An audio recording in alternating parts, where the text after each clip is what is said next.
ഇന്ന് നമ്മൾ നെയ്പ്പത്തിലാണ് ഒരുമിച്ചുണ്ടാക്കാൻ പോകുന്നത്. നെയ്പ്പത്തിലിൻ്റെ കൂടെ എന്ത് കറി ഉണ്ടാക്കിയാലും ചെറുപ്പകാലത്തേക്കൊന്ന് തിരിച്ചു പോകും ഞാൻ.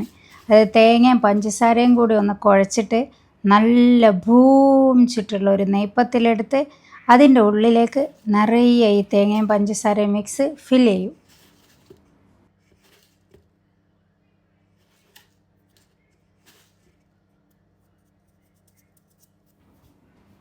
എന്നിട്ട് ഒറ്റക്കടി അടിപൊളി സാധനമാണ്. ഈ തേങ്ങാപ്പാൽ ചിക്കൻ കറി ഉണ്ടാക്കുന്നത് ഞാൻ കഴിഞ്ഞതിൽ പറഞ്ഞിട്ടുണ്ട്, അതിൻ്റെ ലിങ്ക് ഇവിടെ കൊടുക്കുന്നുണ്ട്. അപ്പോൾ നമുക്ക് നെയ്പ്പത്തിലുണ്ടാക്കാം. അതിന് ഞാനിവിടെ എടുക്കുന്നത് 4 കപ്പ് പൊന്നിയരിയാണ്. നിങ്ങൾക്ക് വേണമെങ്കിൽ പുഴുങ്ങലരി എടുക്കാം. എന്നിട്ട് അതിലേക്ക് നമ്മൾ ചൂടുവെള്ളം എന്ന് പറയുമ്പോൾ അധികം ചൂടുള്ള വെള്ളമല്ല, നമുക്ക് തൊടാൻ പറ്റുന്ന അത്ര ചൂടുള്ള വെള്ളം ഒഴിച്ചിട്ട് വെക്കുക. എന്നിട്ട് 2 മണിക്കൂർ കുതിർത്താൻ വെച്ചാൽ മതി. അപ്പോഴത്തേന് തന്നെ അത് നമുക്ക് ആവശ്യത്തിന് കുതിർന്ന് കിട്ടും. എന്നിട്ട് ആ കുതിർന്ന അരിയിലേക്ക് നമ്മൾ 2.5 കപ്പാണ് ഞാനിവിടെ തേങ്ങ എടുത്തിരിക്കുന്നത്. നിങ്ങൾക്ക് 2 മുതൽ 2.5 കപ്പ് വരെ തേങ്ങ എടുക്കാം. ദെൻ ഒരു 6 ചെറിയുള്ളി ഇടുക, 2 ടീസ്പൂൺ പെരിഞ്ചീരകം ഇടുക. ഇതിൻ്റെയൊക്കെ ഗ്രാമിലുള്ള അളവടക്കം ഞാൻ ഡിസ്ക്രിപ്ഷനിൽ കൊടുത്തിട്ടുണ്ട്. എന്നിട്ട് അതിനെ മിക്സ് ആക്കിയിട്ട് നന്നായിട്ട് അരച്ചെടുക്കുക. ഇനി നിങ്ങൾക്ക് ഗ്രൈൻഡർ ഉണ്ടെങ്കിൽ അതാണ് എളുപ്പം. അതിൽ നമ്മൾക്ക് കറക്റ്റ് വെള്ളത്തിൽ കറക്റ്റായിട്ട് അരച്ചെടുക്കാൻ പറ്റും. ഗ്രൈൻഡർ എനിക്ക് തൽക്കാലം ഇവിടെ ഇപ്പോൾ ഇല്ല, അത് കാരണം ഞാൻ മിക്സി യൂസ് ചെയ്യുന്നത്. അപ്പോൾ ആ മിക്സിയിൽ നമ്മൾ ഈ സാധനങ്ങൾ ഇടുക, എന്നിട്ട് അതിൽ ആവശ്യത്തിന് ഉപ്പിട്ടിട്ട് ഇതുപോലെ അരച്ചെടുക്കുക. നല്ല സ്മൂത്തായിട്ട് അരച്ചെടുക്കരുത്, കുറച്ച് അതിലിങ്ങനെ അരി കടിക്കാൻ വേണം. അപ്പോഴാണ് നമ്മൾ നെയ്പ്പത്തിൽ ഉണ്ടാക്കുമ്പോൾ നല്ല ഭംഗിയായിട്ട് അതിനെ കിട്ടുന്നത്. ഞാൻ ഉണ്ടാക്കുമ്പോൾ കാണിച്ചു തരാം.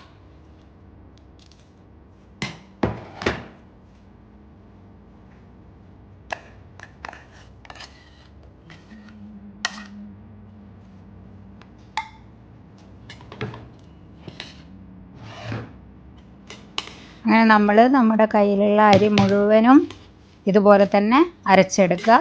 എന്നിട്ട് നന്നായിട്ട് മിക്സ് ആക്കിയിട്ട് ഉപ്പൊക്കെ കറക്റ്റ് അല്ലേ എന്നൊക്കെ നോക്കിയിട്ട് വെക്കുക.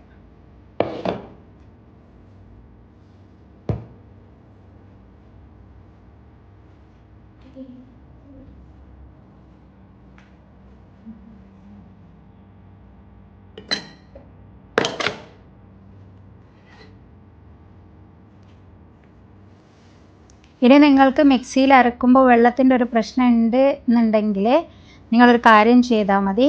ആദ്യം അരി മാത്രം അരച്ചെടുക്കുക, എന്നിട്ടൊരു കോട്ടൺ തുണിയിൽ അത് വെള്ളം വാരാൻ വേണ്ടിയിട്ട് വെക്കുക. ദെൻ തേങ്ങയും ആവശ്യത്തിന് ജീരകവും ഉള്ളിയൊക്കെ സെപ്പറേറ്റ് വേറെ അരച്ചെടുത്തിട്ട് അത് ഇതിലേക്ക് മിക്സ് ചെയ്തിട്ട് യോജിപ്പിച്ചെടുത്താലും മതി.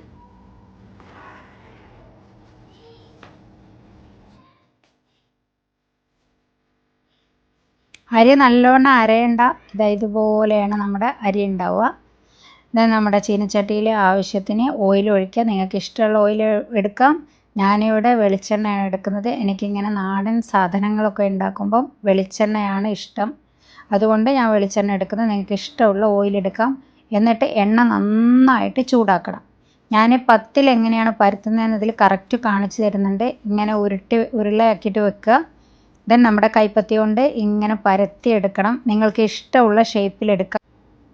നിങ്ങൾക്ക് വേണമെങ്കിൽ വട്ടത്തിലാക്കിയിട്ടും ഉണ്ടാക്കാം, അല്ലെങ്കിൽ മോനൊക്കെ ഞാനിവിടെ ഡിഫറെൻറ്റ് ഷേപ്സിൽ ഉണ്ടാക്കി കൊടുക്കലുണ്ട്.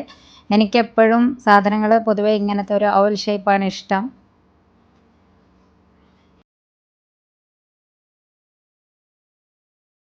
നമുക്ക് ചൂടായോ എന്നൊന്ന് ചെക്ക് ചെയ്യാം. ഒരു അരി അരച്ചതിൻ്റെ ചെറിയൊരു പോർഷൻ അതിൽക്കിടുക. അപ്പോൾ അതിങ്ങനെ നന്നായിട്ട് പൊരിഞ്ഞിട്ട് മേലേക്ക് പൊന്തി വരും. അത് ഞാൻ വറുത്ത് കോരി.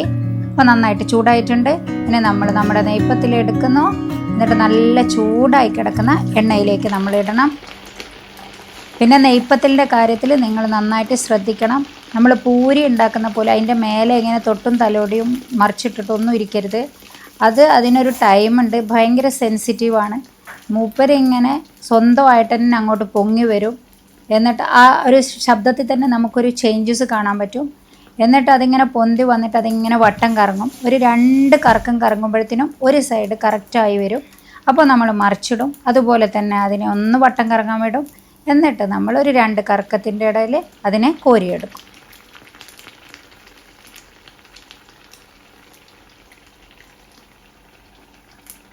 ഞാൻ കഴിച്ച ഏറ്റവും ടേസ്റ്റുള്ള നെയ്പ്പത്തിൽ എൻ്റെ ഉപ്പാൻ്റെ പെങ്ങൾ ഉണ്ടാക്കിയതാണ്. ഞങ്ങൾ ചെറിയ കുട്ടികളാവുമ്പോൾ എപ്പോഴും അവിടെ പോകുമായിരുന്നു.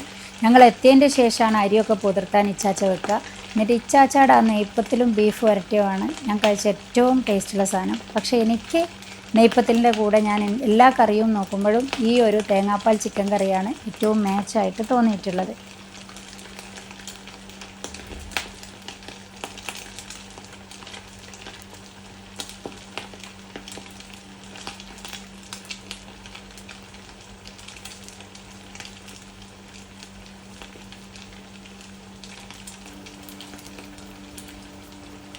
പിന്നെ ഞാൻ നേരത്തെ പറഞ്ഞല്ലോ, ഇതിന് അരി അധികം സ്മൂത്തായിട്ട് അരയ്ക്കരുത്. അതെന്തിനാന്ന് വെച്ചാൽ ഇതുപോലെ നല്ല ഭംഗിയായിരിക്കും കാണാൻ. അധികം അരഞ്ഞില്ലെങ്കിൽ അതിൻ്റെ മേലെ ഇങ്ങനെ നമുക്ക് ആ ഒരു അരിമണി പോലെ ഇങ്ങനെ കാണാൻ പറ്റും. നല്ല രസമുണ്ടാവും കാണാൻ വേണ്ടിയിട്ട്. ഇനി നിങ്ങളിത് ഇടുമ്പോഴോ എപ്പോഴെങ്കിലും ആ നെയ്പ്പത്തിൽ പൊട്ടിയിട്ടുണ്ടെങ്കിൽ, ഇപ്പം ഞാൻ ഇടുമ്പോൾ അതിൻ്റെ സൈഡിൽ ഇങ്ങനെ തട്ടിയിട്ട് ഒന്നത് പൊട്ടിയിട്ടുണ്ട്. അപ്പോൾ നിങ്ങൾക്ക് ആ സൗണ്ടിൽ തന്നെ ഒരു വേരിയേഷൻ ഉണ്ടാവും. അത് മറിച്ചിടുമ്പോൾ നിങ്ങൾക്ക് മനസ്സിലാവും, നമുക്കൊരു ഫീൽ വരും, എണ്ണ ഉള്ളിൽ കയറുന്ന പോലത്തെ ഒരു ഫീൽ നമുക്ക് വരും ആ സൗണ്ടിൽ.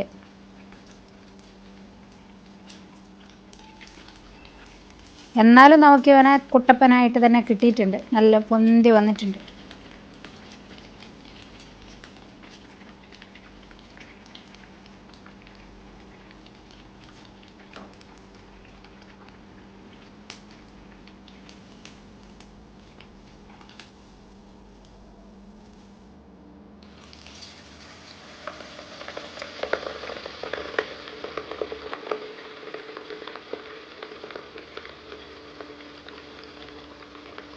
കണ്ടില്ല ആ സൗണ്ടിൽ വരുന്ന ചെറിയൊരു ഡിഫറൻസ്?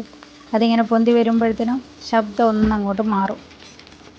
എനിക്ക് ഭയങ്കര ഇഷ്ടമാണ് നെയ്പ്പത്തിൽ ഉണ്ടാക്കുന്നത് കാണാനായിട്ട്.